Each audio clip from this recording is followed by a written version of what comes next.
Ya. Gimana Pak? Gimana Pak? Berterima kasih atau gimana? Ya udah tahu. Masih keberatan nggak? Sehat Pak.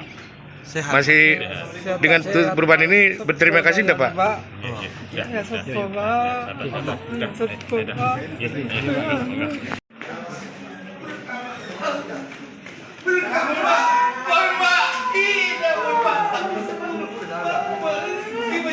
Lepaskan dia, Pak.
Sidang kasus penangkapan burung cendet Taman Baluran diawali dengan keriuhan pada Kamis 18 Desember 2025.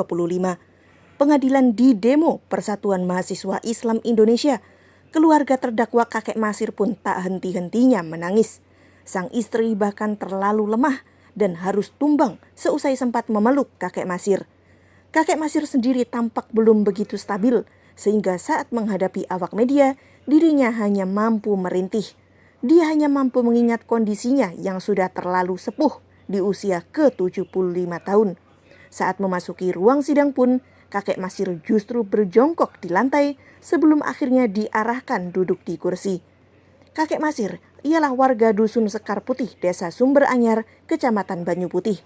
Dia dijerat pasal perusakan ekosistem gara-gara memikat 5 ekor burung cendet. Kasus ini makin menjadi sorotan saat jaksa penuntut umum menuntut kakek Masir dihukum 2 tahun penjara. Masa mahasiswa pun menggelar aksi damai menuntut agar hukuman kakek Masir diringankan.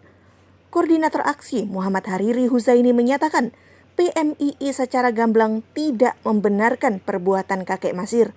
Namun begitu, ia berharap para penegak hukum mempertimbangkan kembali tuntutan terhadap sang kakek. Kabar terakhir menyebut jaksa penuntut umum membuat tuntutan baru dalam sidang itu. Jaksa Huda Hazamal mengganti tuntutan untuk kakek Masir dari 2 tahun penjara menjadi 6 bulan penjara. Tuntutan itu nantinya masih akan dipotong masa tahanan yang sudah dijalani kakek Masir. Adapun sidang putusan vonis akan dilakukan pada Senin 22 Desember 2025. Baik, Bismillahirrahmanirrahim. Assalamualaikum warahmatullahi wabarakatuh. Terima kasih teman-teman yang sudah dari tadi pagi ya nunggu terkait dengan perkara atas nama terdakwa Masir ini. Jadi pada hari ini kami tadi telah melakukan tanggapan ya, atas tuntutan kami, ya, tanggapan terhadap kami, yaitu memang ada perubahan perbaikan dari tuntutan yang awalnya 2 tahun itu menjadi 6 bulan ya. Tadi juga kami sudah menjelaskan terkait dengan alasan-alasan adalah dengan mempertimbangkan asas futuristik ya, itu sehubungan dengan transisi berlakunya KUHP Nasional Undang-Undang Nomor 1 Tahun 2023. Dan kemudian kami terkait dengan penuntutan ini sesuai dengan petunjuk pimpinan juga diambil alih oleh Kejaksaan Tinggi, gitu. Jadi memperhatikan tadi asas futuristik tadi, kemudian memperhatikan rasa keadilan dalam masyarakat serta mempedomani Undang-Undang tentang penyelesaian hukum pidana yang akan berlaku pada tanggal 2 Januari 2026. Sehingga kami kemudian atas petunjuk pimpinan kemudian diambil oleh Kejati untuk tuntutannya berubah dari 2 tahun menjadi 6 bulan. Mengacu perubahan pasal berapa? masalahnya masih tetap. Masalahnya masih tetap. Jadi memang di 2 tahun kan merupakan minimal dari tuntutan sebagaimana tersebut. Namun kami memperhatikan rasa keadilan dalam masyarakat serta mempedomani undang-undang tentang penyesuaian hukum pidana serta petunjuk dari pimpinan. Oh, yang akan berlaku 2 Januari 2026 Betul, ya? betul. Artinya untuk ke depan akan diberlakukan terus ya kayak gitu? Betul, jadi dalam penyesuaian hukum pidana tersebut itu terdapat penghapusan ancaman minimal pada ketentuan undang-undang. Jadi sebagaimana yang teman-teman ketahui terkait dengan tuntutan minimal di pasal tersebut kan 2 tahun. Sehingga kalau kita berlakukan di tahun ini itu kan memang kami jaksa selaku pelaksana undang-undang ya wajib menerapkan pasal itu karena minimalnya seperti itu. Namun di dalam